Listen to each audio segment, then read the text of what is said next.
What is going on, everybody?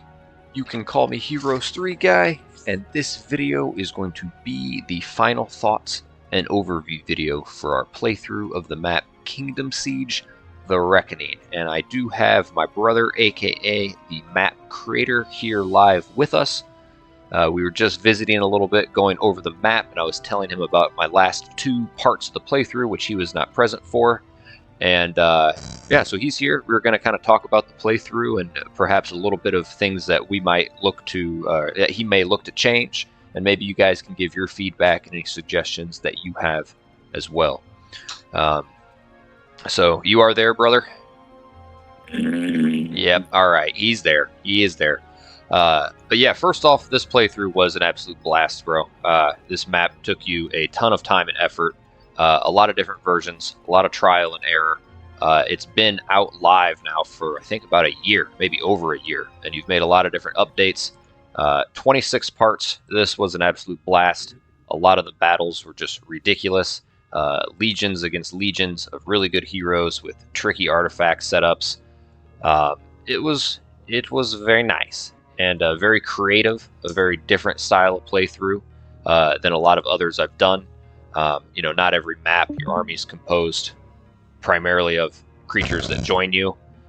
Gold, normally doesn't usually ever get this high. I kind of liked, that as well.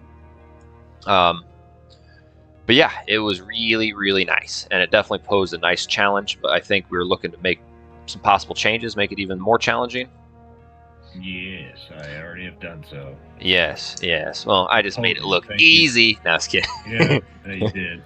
Yes, I was able to pull it off without doing any load game autosaves. I definitely played very conservative and careful, and I was able to do the these little areas with Corks and Sormolich.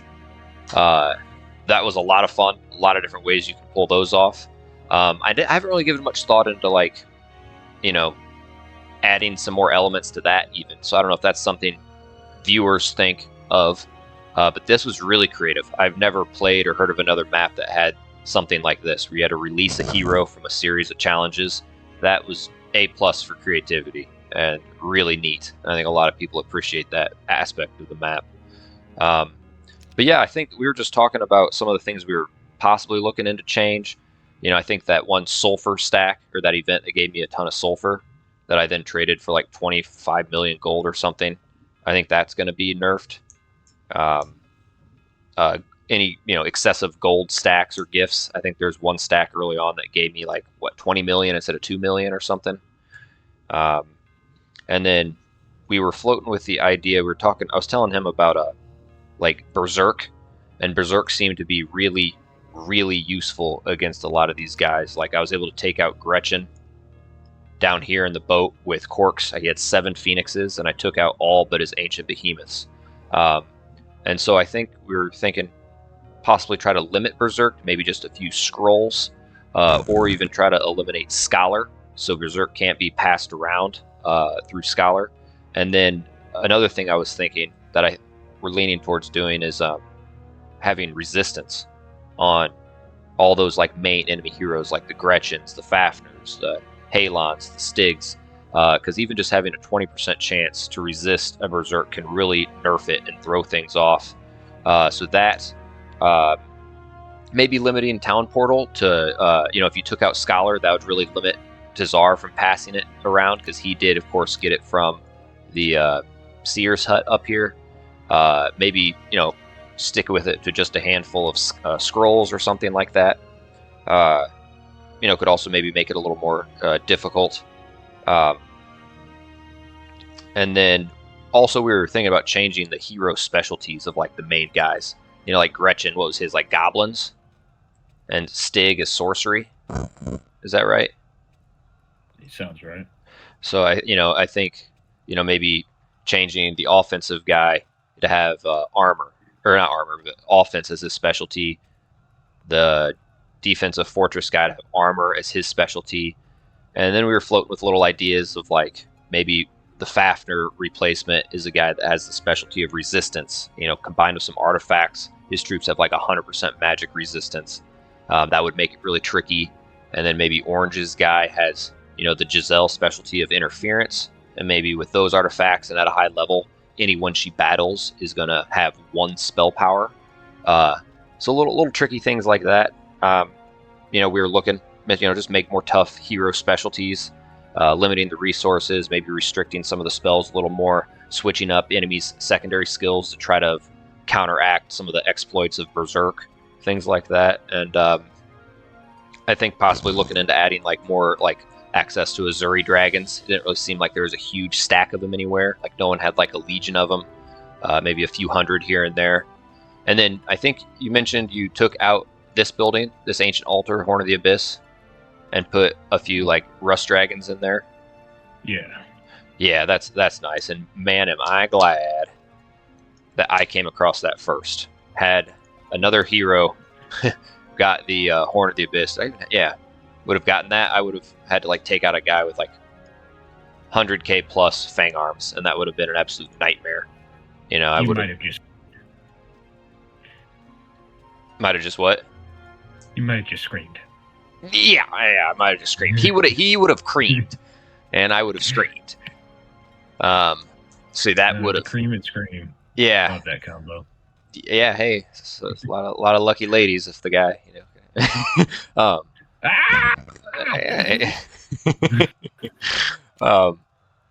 but yeah, that would have been really rough. You would have had to have had they're immune to mind spells. You would have had the Orb of Vulnerability. Would have had to have berserked them, and if man, they would be the last stack standing, and then it's you'd have gosh, yeah, that'd be absolutely rough.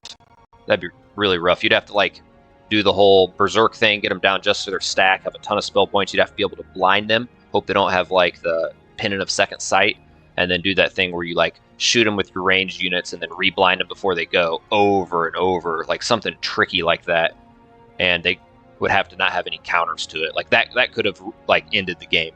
It would have gotten to a point where I probably would have did the playthrough and just killed everyone I could until it got down to that final hero, and then I'd be well, guys, I can't kill that. That's the Horn of the Abyss for you. But thankfully, I was able to get there first. I thought about giving it to him, but it's a little imbalanced and unpredictable. Yeah, well, if you did, you'd have to put a really hard to reach Horn of the Abyss available for the player only. That they would have to then go on a quest and prioritize getting to then try to play catch up with their Horn of the Abyss. You have to fight fire with fire, or even maybe a Cloak of the Undead King. It can be brutal. It's really a drastic game changer, that artifact is. So, and then these Azuri dragons that were here, that were guarding the Sleepkeeper, did you just change that to a anti-magic garrison so you could put more than 4,000 fairy dragons in it? I did. Nice. Yeah, that is nice. You want to hear what I put in it? 9,999 Azurgans in every spot? No. No. I think it was Dick Licker's Peasant? Yes, precisely. Dick Licker's Peasant's dick. It's very deadly. That he has licked many times. I put 1,111 Azuri dragons in 6 of the slots. Okay. So it ended up being 7,000 Azuris with no spells, remember? Yeah. And then in the very middle, there are 7,000 Nyx warriors. Ooh. Yeah. And so then did you keep the Titan reward at the 3,000? Changed that to 2,222, and I did the same thing to the gunslingers that you got in the box. Oh, yeah, that were in here. Because that was, what, 3,000 or 4,000? I think it was 3. I think they were both 3, and I nerfed them. Yeah. 788, or whatever that is. 78. Yeah. And then the titty bar. Did you remove the titty bar? Oh, yeah, that was just, as soon as I saw those guys getting drunk on boob squirts, I was just, had to eliminate that thing. That was just, I don't blame them. They just sucked right in, and they had no chance. Those titties were just going. I would be over here with the mermaid. I think those look a little... That little dress on, I hear you, man. Yeah, that's more my speed. I mean, she's only got the mouth to please you with, though, I guess. You don't know what may be going down there in a little scaly area. She's really good. Kind of looks like she doesn't have any arms either, so she is very good with her mouth. Are those Looks like me. are those arms right there? Like, Looks like water squirting out, maybe. or is she just like leaning back with her arms back behind her? I can't tell. Yeah, She's she happy, does have arms. wagging her Okay, yeah. tail. So she can jerk you off. Okay, she's all right. Yeah. Oh man. Um. So yeah, it's rated M for mature. Heroes 3 guy. But yeah, man, just think these guys survived the whole freaking time. But yeah, it was huge that I was able to get a few treasuries as well, and which of course is why you put in the description not to play as Rampart, because if you had 3 Rampart castles with the amount of gold that this playstyle, this map of getting massive gold piles, there's like, for those of you who don't know, there's an error message that will pop up when with the interest it compounds too much, and then you literally like go into the negative gold, and like a thing pops up each turn that a player's gone into negative gold, and it just like throws the whole system out of whack. But and you can't just ban the treasury in a random castle either. Otherwise, I would have. Yeah. Yeah. I mean, you could do is make this a permanent Rampart castle and then ban the treasury. I guess. Well, then the player would have to play. Well, I don't care about that one being 10%. Fine, if you own the middle castle, if it just so happens to be Rampart, fine. But I'm talking about your main starting castles. Yeah. They're random. And all 3 of those castles are obviously the same. So the 2 on the sides are going to be whatever you pick your first one to be. Mm-hmm. But yeah, you can't go into a random castle. Could this guy random Rampart? Yeah. Oh shit! So I got lucky. I probably should have picked his faction for him, so he didn't get Rampart and get negative gold. I don't even know if that's a thing. I don't even care if it is. He just built it back up as long as there weren't the errors. I've never seen that, what you were talking about. So he can roll over and go to 0. It won't matter. I just didn't want the player having so infinite much gold, whatever they wanted. Yeah. So I'm not 100% sure if they go into the negative, can they just buy anything they want, or is it like they can't buy anything? They can't buy anything, but it doesn't go negative, or it just goes back to 0 and then starts counting again. I think it like goes into like the negative. Like a thing pops up. It's like AI player, so and so player, could be like human player has like negative gold or something, like warning, like something like that. Yeah, well, nobody's mentioned it yet, and there's been a lot of people that play. Yeah. So yeah, I'm not gonna worry about that. I just don't want the human player to have the Rampart. And if I banned the treasury, it would ban like the grotto and the cove castle, the lookout tower and the tower castle, those buildings. It's just labeled like miscellaneous building 1 or something like that. Yeah, and if a player really wants to play this with Rampart, they could just pop in here, change them to Rampart castles, ban the treasury themselves, and then save it. Or just not even buy it if they really wanted to discipline themselves. Just don't buy the treasury. Yeah, that's true. That or shit. You could even if you wanted to put in the work, you could make a Rampart version. And like when you download on Maps for Heroes in the file, it'll have like multiple versions. Some people have like easy, hard, normal mode. I mean, it would be effortless to make, but why have 2 downloads just for that? Just play one map, not Rampart. Geesh. Yeah, right. I guess someone may have Rampart boners. But yeah, this was definitely a freaking journey, and there are some times where I was clenching my chest. Oh, I'm curious. I'm meaning to ask you, what does this give them if they were to defeat Tazar?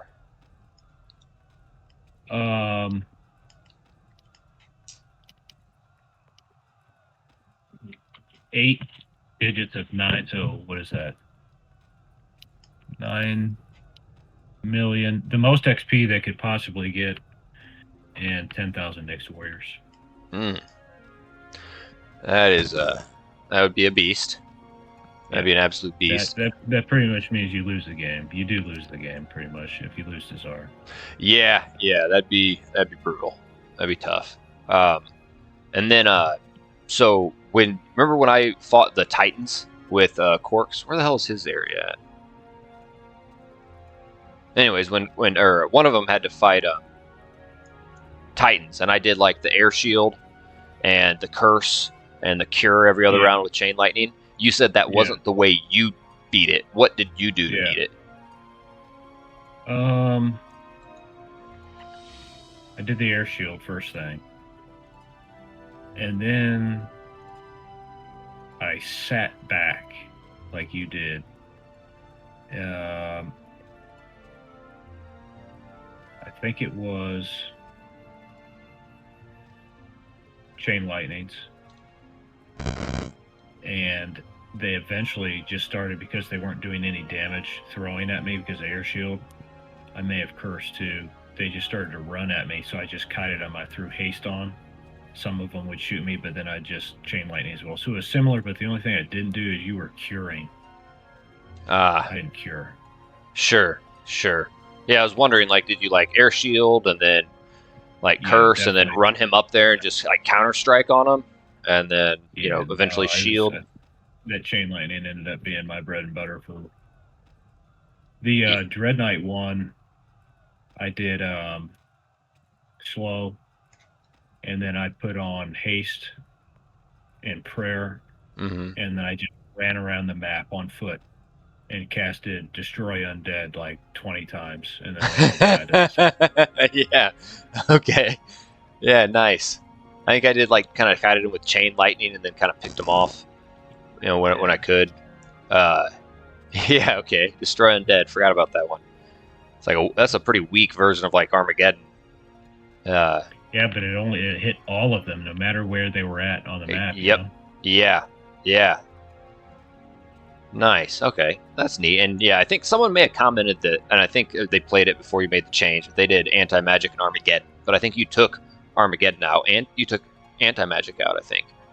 I just took anti-magic out. Okay. I mean, if you want to cast Protection of Fire and Armageddon, go ahead. Was Protection from Fire in there? I don't know. If it is, it can stay. Sure. Yeah, I think now in Horn of the Abyss, instead of 50%, it's 75% reduction. Okay. So yeah, that'd be another strategy. So yeah, it's really neat. It's really neat that there's a lot of different creative ways people can, bust through there. So anything that you noticed in my playthrough that you wished I would have like exploited or like found out, or things I kind of missed, or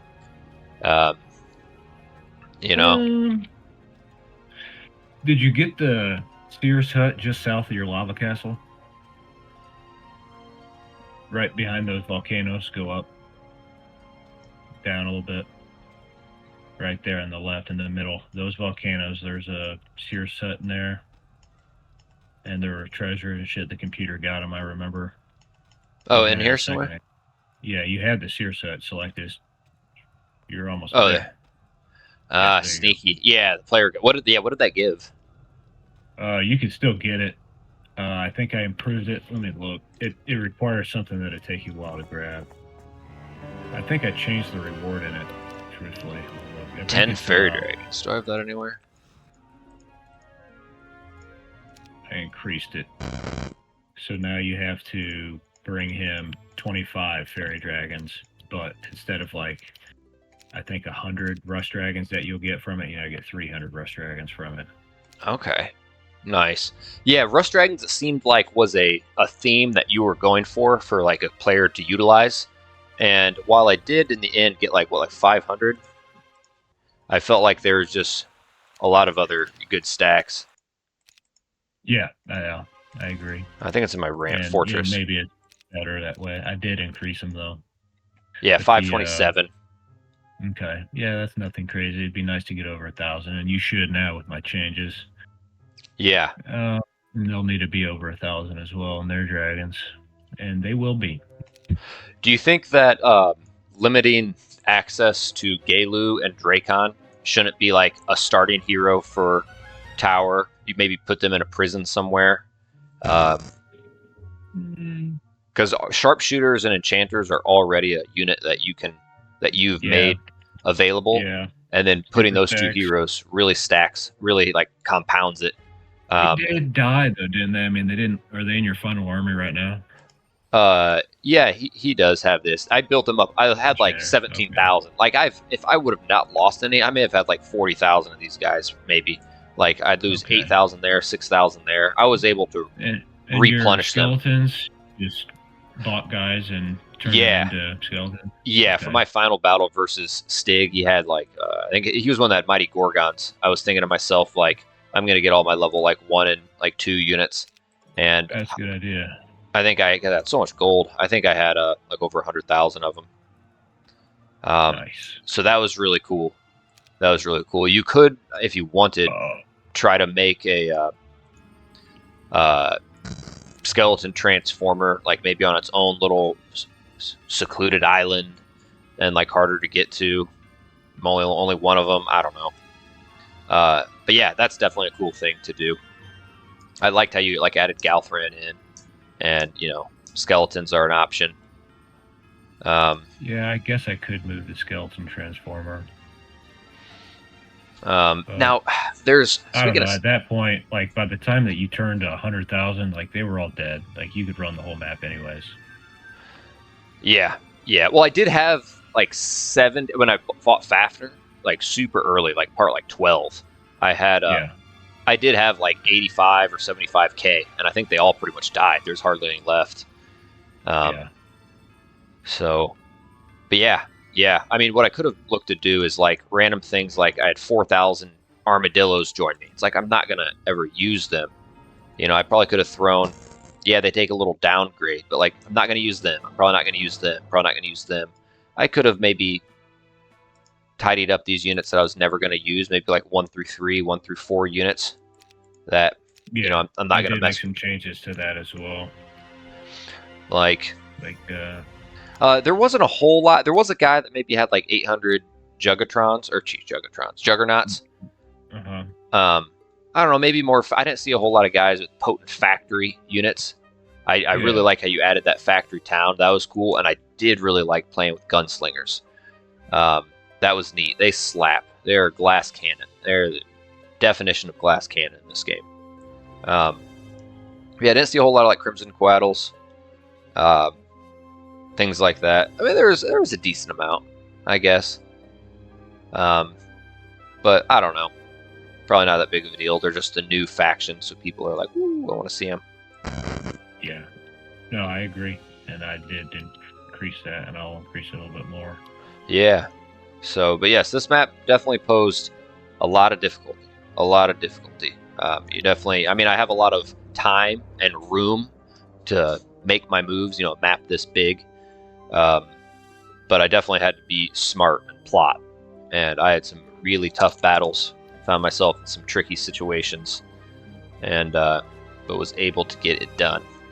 And I liked how there was a lot of counters to Nyx warriors. Like they, especially on someone like Tazar. Oh, I kept reaching a point where I couldn't earn any more experience with Tazar. Like anytime I went somewhere, it's like Tazar can't learn any more experience.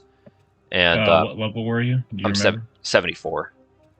That must be the max, I guess. Gotcha. So I had a maxed out Tazar, armor, and then all these Nyx warriors. But Fire Shield, Death Stare, Accurate Shot, Fairy Dragons with their spell, Berserk. And did you pretty much put Berserk and Expert Fire Magic on most of these enemy heroes? On some, but yeah, they didn't really seem to use it, did they? No, dude. There was a battle, one of these last 2 parts, where they cast an Expert Berserk and got like 4 of my guys, but they were literally like my units made like the corners of a box, right? And then they literally flew their unit in the very middle of that box, and then all my Berserk guys attacked their dude. It was retarded, and so it's just like come on. And I'm pretty sure I read the patch notes, this most recent patch that Factory came out with, that they improved the AI in regards to Berserk, but I don't know. I'm not really seeing it. I think some more improvement could be done, but but yeah, I think definitely limiting that can be big. Like when I'm able to, with 7 Phoenixes on Corks, go in and take out like 27,000 Thunderbirds, like 17,000 Wyverns, 1,500 Fairy Dragons, and all this shit on Gretchen, like it's a little ridiculous. But yeah, I think maybe limit it. The Berserk or the resistance on him would have been huge. some of those stacks and all those rounds would have resisted, then they would have been free to pick off my Phoenixes. And yeah, I think maybe just resistance and kind of maybe see how it goes from there. So Yeah, I honestly hate Berserk. It's the one thing that just doesn't make any sense to me, at least the expert. I think that it should be reworked, and it should always be a single target spell. It can't hit any more than one unit, and basic is 50% damage, advanced is 75% damage, and expert is 100% of the creature damage on the attack. Something like that. Yeah, but, I think that would be good. I think maybe testing it to where expert does the AoE of a fireball, so you could hit like 2 guys in an army that hasn't moved yet, as opposed to 4. I guess you could technically hit 3 in the very middle. That would be a good starting point, but I think it very well could even and should be moved to like just 1, because that is ridiculous. And you can hit your own guys with it. Yeah. Or it's just worth banning. Or if it was just like an Armageddon, where it just hits everyone on the thing. Yeah, the whole field just goes nuts. But yeah, I'll probably, once this video ends, think of some things to say. Oh, the other thing is, so let me look at this. So, Boots the Wayfarer without penalty. Expert Pathfinding reduces movement penalty for rough terrain by 75%. I think someone commented that these do the same thing. And I tested it a few times in this playthrough, and it didn't really give me any improvement when I threw these on. But I thought just because the 25% wasn't making a difference. But like, someone said it moves it from 175% penalty down to 100%, which is like no penalty. But then I guess it depends on different terrains based on the hero, and like, I don't know. Maybe they do the exact same thing. I was under the impression that this reduces it by 75%, this reduces it by 100%. But maybe I'm wrong. But I think Pathfinding kind of irked me on Tazar because, this map's so big, so many artifacts, you're eventually going to get Boots of the Wayfarer. And then you feel like, and maybe some people don't like to be tedious and switch shit around and they'd prefer Pathfinding. But me, I was like, I would have liked a resistance or something random, something cool. I changed it to leadership. That's a great one. I mean, this definitely is key. But yeah, and I had Archangels and I had the Colossus as well. So I was able to pull it off. But yeah, leadership's a great one. Luck was pretty nice on this map too. Luck's huge. So, but yeah. You mentioned you're going to maybe have some guys with Power of the Dragon Father, resist that Berserk a little more. Was there anything big in these little small areas that I had yet to explore? Nothing crazy. Obviously, no castles. No castles. Yeah, just probably dwellings and ability. More of the same of what you're seeing. There's Sure. So many buildings I can put. Yeah. But no, I really like this. I thought the portals flowed really well. I thought they were really well thought out. For sure. Well, congratulations to you, my man. That was yes. a slaughter. Thank you. Yeah, I pulled it off. I think you definitely, gave me some encouragement. Some, not necessarily told me things to do, but you maybe hinted at some things, or at some point you're reaching a point where you need to start branching out, like these guys are going to be coming, sort of thing. And I think that definitely helped, kind of made me a little more aware, so that definitely helps. And this map is no cakewalk, that's for damn sure. I think when you got that extra gold that you weren't supposed to get, the 7.7 million, you started to get creatures to join you that kind of put you over the edge to where I don't think Blue and Tan wanted to come and mess with you. If you hadn't gotten that gold and hadn't gotten those creatures to join you, it would have been a lot different. They would have come for you. I think you did play pretty conservative. I think maybe, you had such an impressive start getting through those 2 heroes free with no autosaves, your perfect record of your channel, you never lost, never had a reload ever. It's kind of in your mind, I feel like, and you played it really, really safe. And I think that you could have beat these guys a lot sooner. And I know that you were thinking in your head, well, I can probably beat them, but I'm going to suffer some losses. Where if I just get way stronger and then fight them, then I'll get less losses. But yeah, the map was kind of built to replenish Yeah, over time, like fight, like get them dead type of thing. yeah.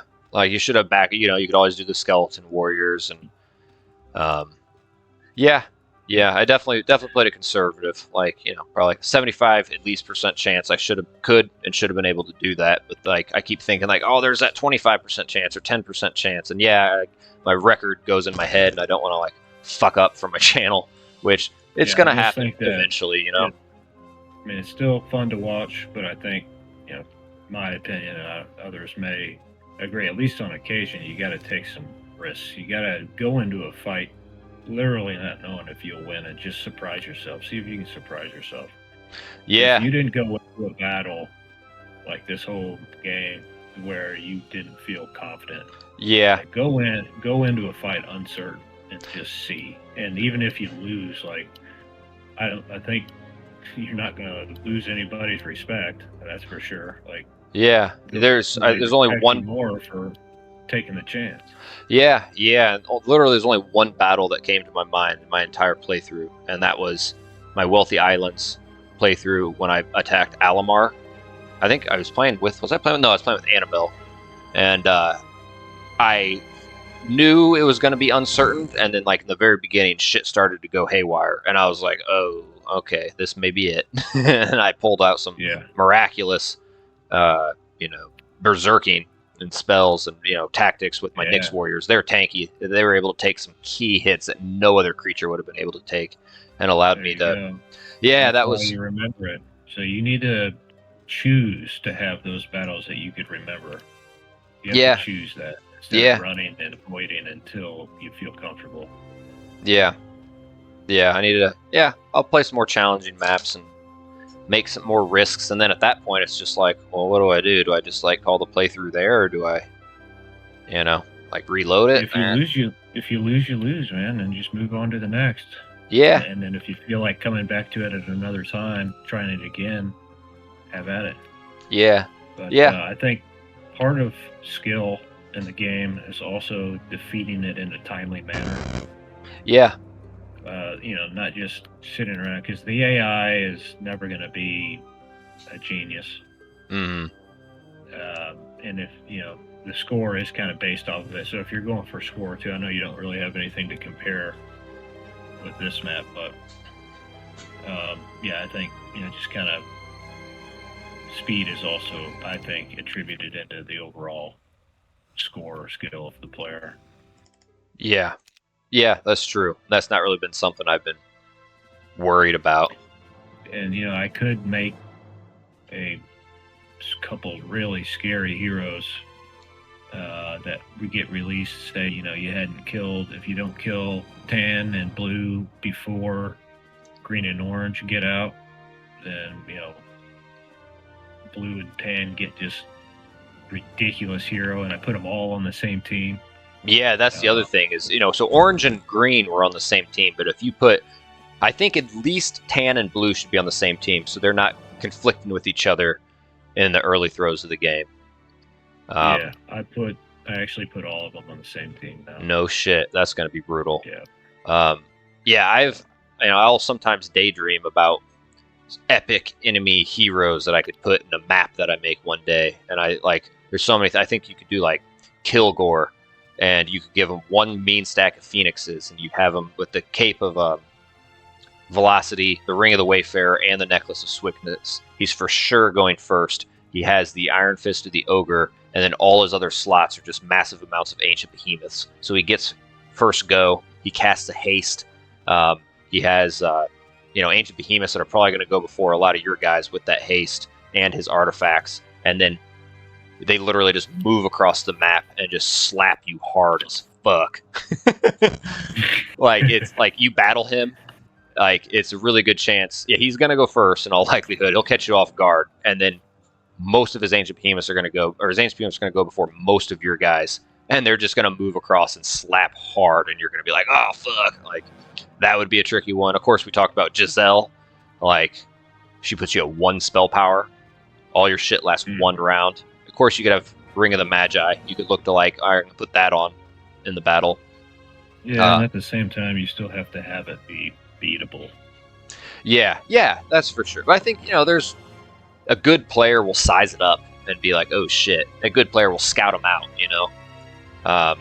and then you have to think it through. It poses a nice challenge. I remember we played a map a long time ago, well before my channel, and it was when you came over to my house, and I had the HDMI cable hooked up on the TV, and you had like a TV tray, and we're sitting on my futon, and we had 2 mice, and we were like playing some co-op together, and we played this map where we ended up getting Cloak of the Undead King, but it still just returned skeletons. And I think you have to like edit it somehow in a template. It's probably complicated, but if somehow we were to figure out how to do that maybe, get an enemy hero. Maybe you could make Galthran an enemy hero, put that artifact on him, and he's just getting skeletons instead of liches. That'd be possibly doable and not too overpowered, maybe. I don't know. Yeah, it's an idea. So, but all right, I feel at this point I'm just kind of rambling, guys. I appreciate anyone who is watching this far, who has checked out the playthrough, who has played this map. This is a beast.